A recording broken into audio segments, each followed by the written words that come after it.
ओम शांति। 12/1/2023 के ईश्वरीय महावाक्य हैं। आज की मधुर मुरली का सार। मीठे बाबा ने कहा, मीठे बच्चे, बाप उस्ताद ने तुम्हें मनुष्य से देवता बनने का हुनर सिखलाया है। तुम फिर श्रीमत पर औरों को भी देवता बनाने की सेवा करो। प्रश्न है, अभी तुम बच्चे कौन सा श्रेष्ठ कर्म करते हो जिसका रिवाज भक्ति में भी चला आता है? उत्तर, तुम अभी श्रीमत पर अपना तन मन धन भारत तो क्या विश्व के कल्याण अर्थ अर्पण करते हो। इसी का रिवाज भक्ति में मनुष्य ईश्वर अर्थ दान करते हैं। उन्हें फिर उसके बदले दूसरे जन्म में राजाई घर में जन्म मिलता है। और तुम बच्चे संगम पर बाप के मददगार बनते हो तो मनुष्य से देवता बन जाते हो। गीत तूने रात गवाई। ओम शांति। बाप बच्चों को समझाते हैं। जब बच्चे समझते हैं तब फिर औरों को समझाते हैं। नहीं समझते तो औरों को समझा नहीं सकते। अगर खुद समझते औरों को समझा नहीं सकते तो गोया कुछ भी नहीं समझते। कोई हुनर सीखता है तो उसको फैलाता है। यह हुनर तो बाप उस्ताद से सीखा जाता है ना, मनुष्यों का तो है नहीं।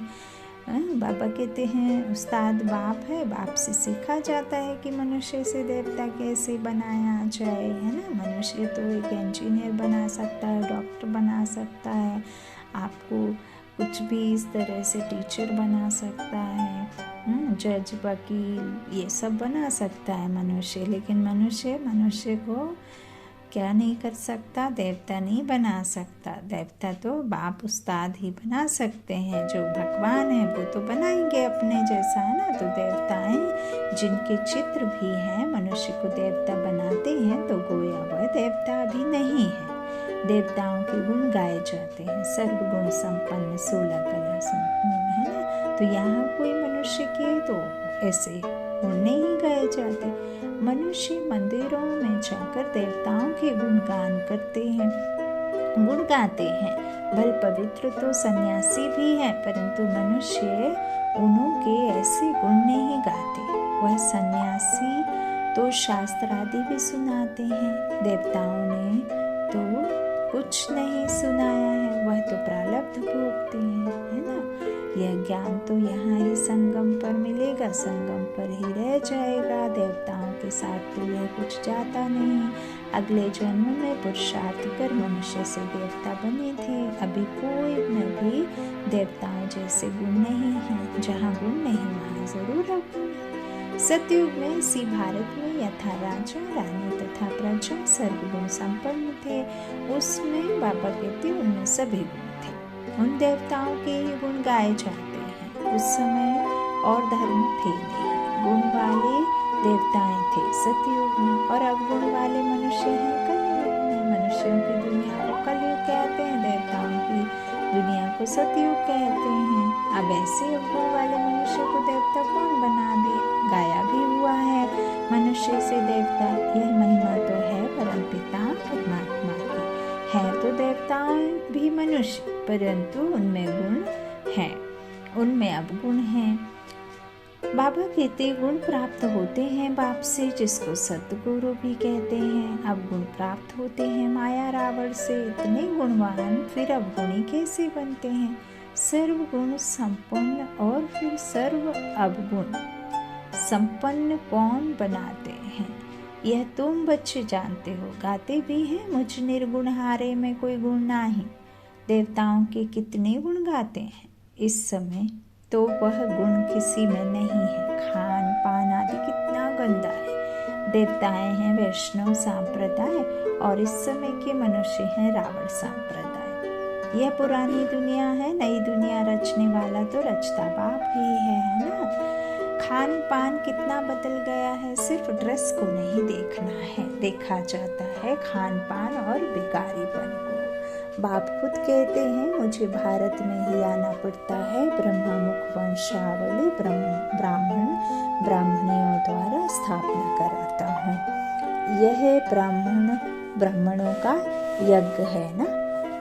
वह विकारी ब्राह्मण कुक वंशावली, यह है मुख वंशावली। बहुत फर्क है। वो साहूकार लोग जो यज्ञ रचते हैं उसमें जिस्मानी ब्राह्मण होते हैं। यह है बेहद का बाप, साहूकारों से साहूकार, राजाओं का राजा। साहूकारों का साहूकार क्यों कहा जाता है? क्योंकि साहूकार भी कहते हैं हाँ, हमको ईश्वर ने धन दिया है, ईश्वर अर्थ दान करते हैं तो दूसरे जन्म में धनवान बनते हैं। इस समय तुम शिव बाबा को सब कुछ तन मन धन अर्पण करते हो तो कितना उच्च पद पाते। तुम श्रीमत पर इतने उच्च कर्म सीखते हो तो तुमको जरूर फल मिलना चाहिए। तन मन धन अर्पण करते हो, वह भी ईश्वर अर्थ करते हैं कोई के थ्रू। यह रिवाज भारत में ही है। तो बाप तुमको बहुत अच्छे कर्म सिखलाते हैं।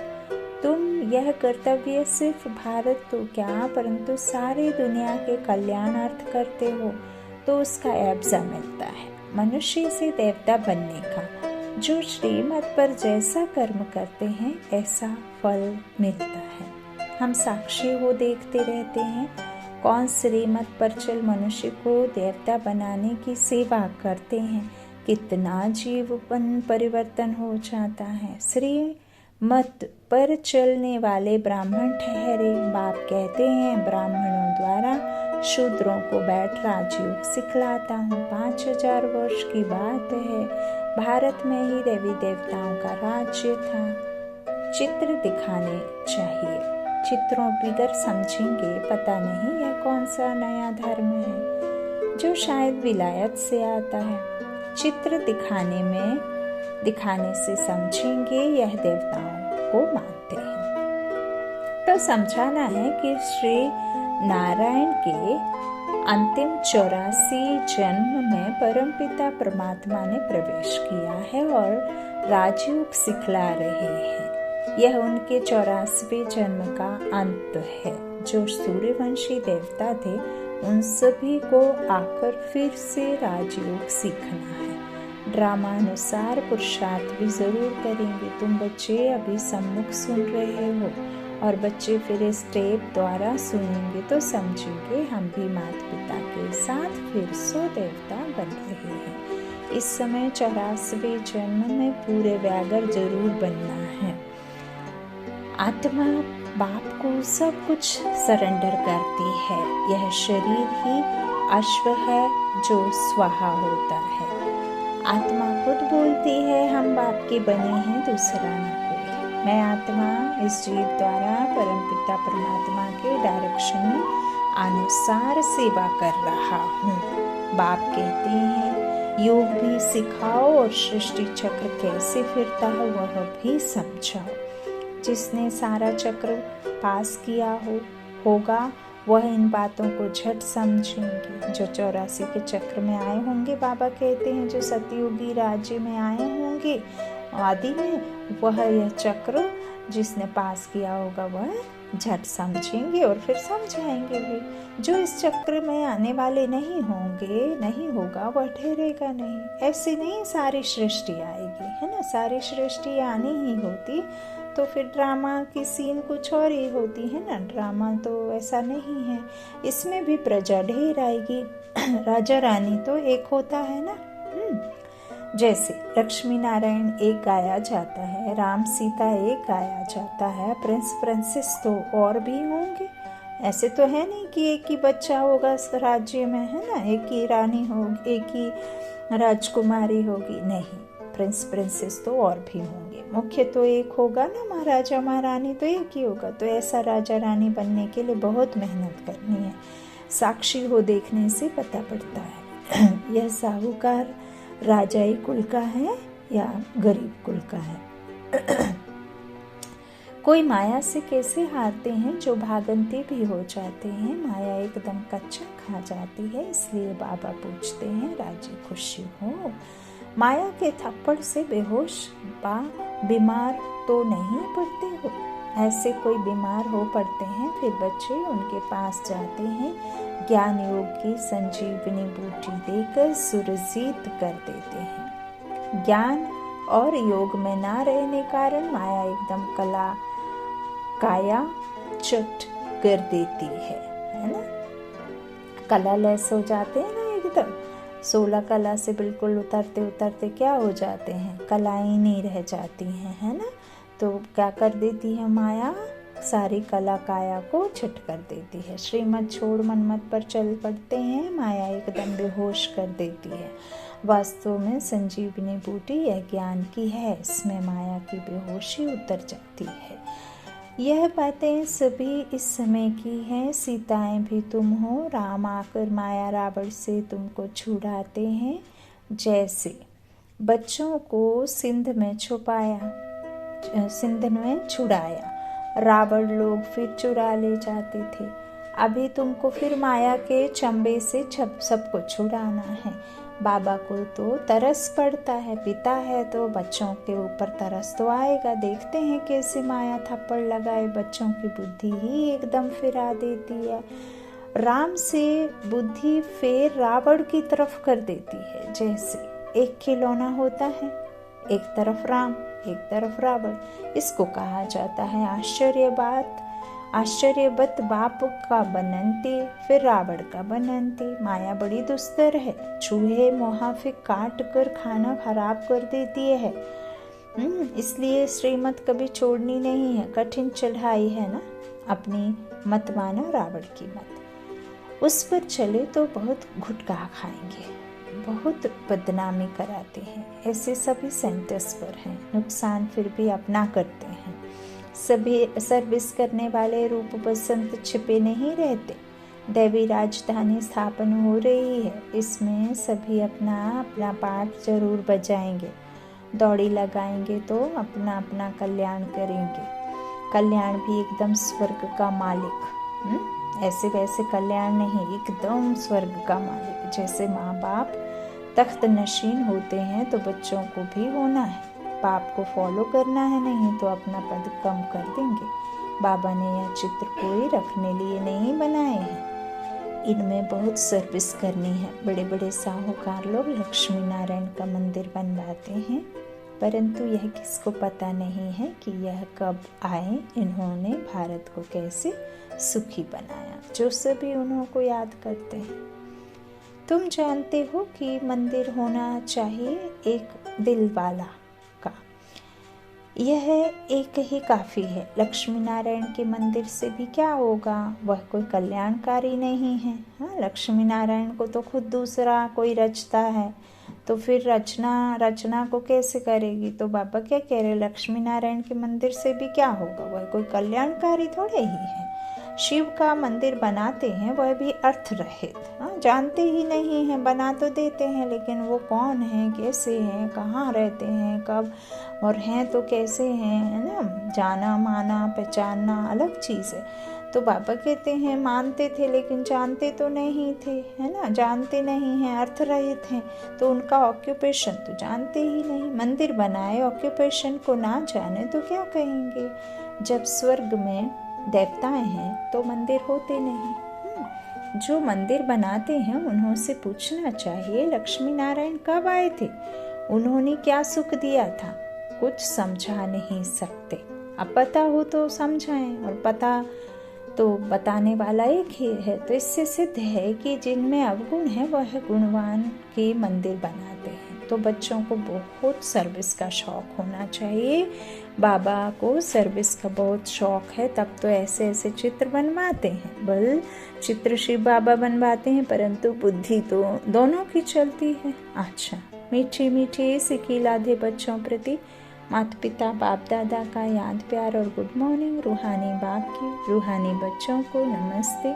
हम रूहानी बच्चों की रूहानी माता पिता बाप दादा को याद प्यार और गुड मॉर्निंग। शुक्रिया बाबा, शुक्रिया शुक्रिया।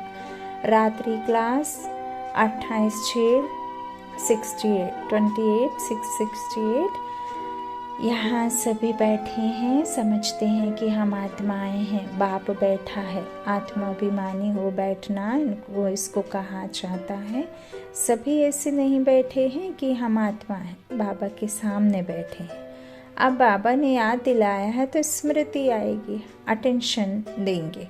ऐसे बहुत हैं जिनकी बुद्धि बाहर भागती है, यहाँ बैठे भी जैसे कि कान बंद हैं, बुद्धि बाहर में कहाँ ना कहाँ दौड़ती रहती है। बच्चे जो बाप की याद में बैठे हैं वे कमाई कर रहे हैं। बहुतों का बुद्धि योग बाहर में रहता है, भल बैठे क्लास में रहेंगे लेकिन बुद्धि बाहर रहेगी, वह जैसे कि यात्रा में नहीं है।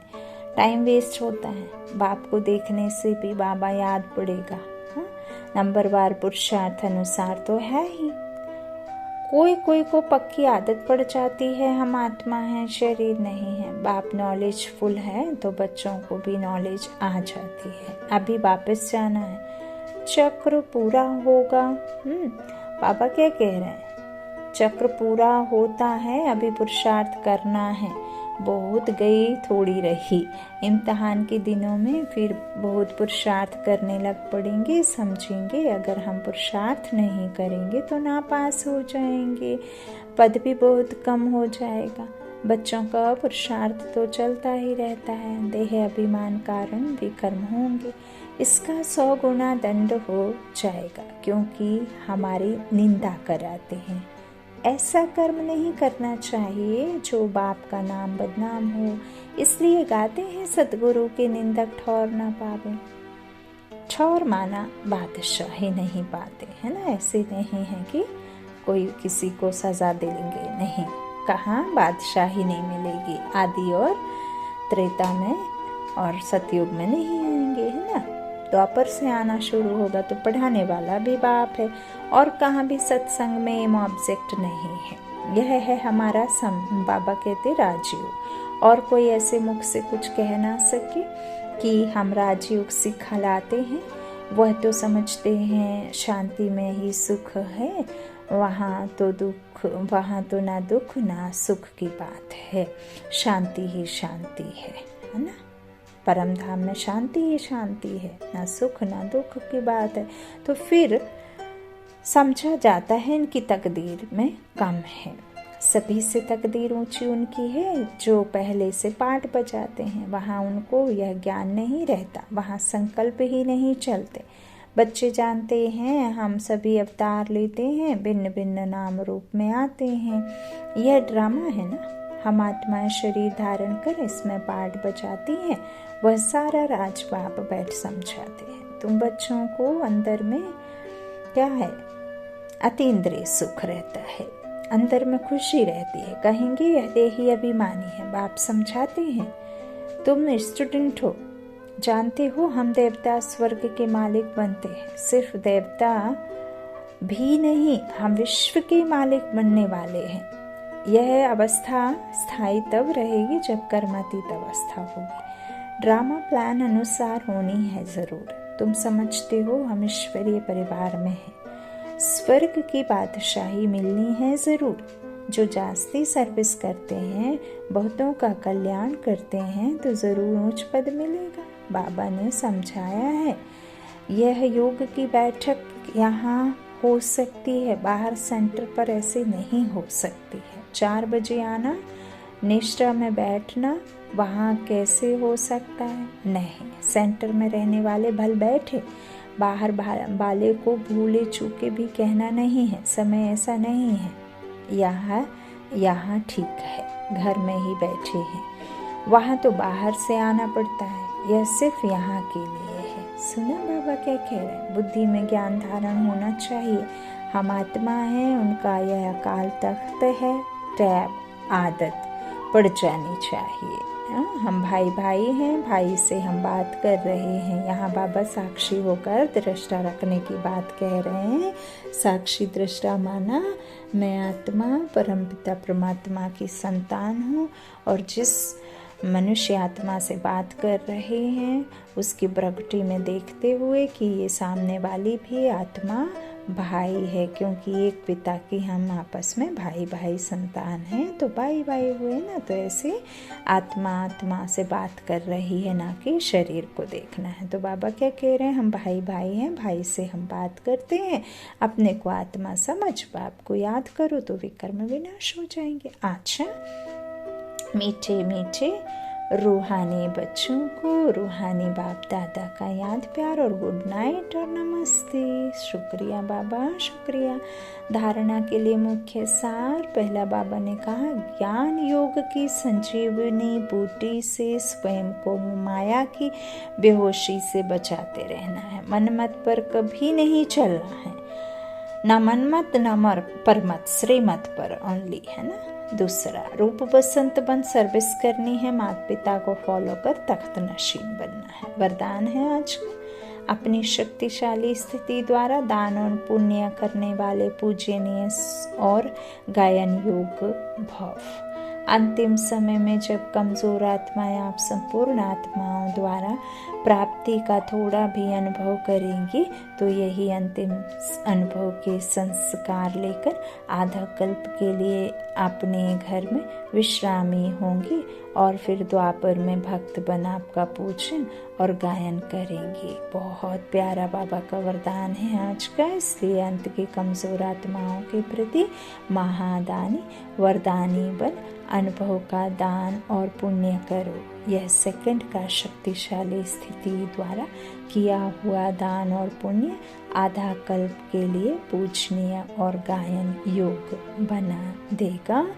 कई बार आज के वरदान को पढ़िए और इसके एक एक शब्द को अपने जीवन में उतारिए। मुरली पढ़ना माना होता ही है, मुरली को अपने जीवन में उतार लेना। स्लोगन, परिस्थितियों में घबराने के बजाय साक्षी हो जाओ तो विजयी बन जाएंगे। परिस्थितियों में घबराने के बजाय साक्षी हो जाओ तो विजयी बन जाएंगे। अच्छा, ओम शांति। शुक्रिया माता, शुक्रिया आप सभी भाई बहनों के स्नेह का, प्यार का। ओम शांति।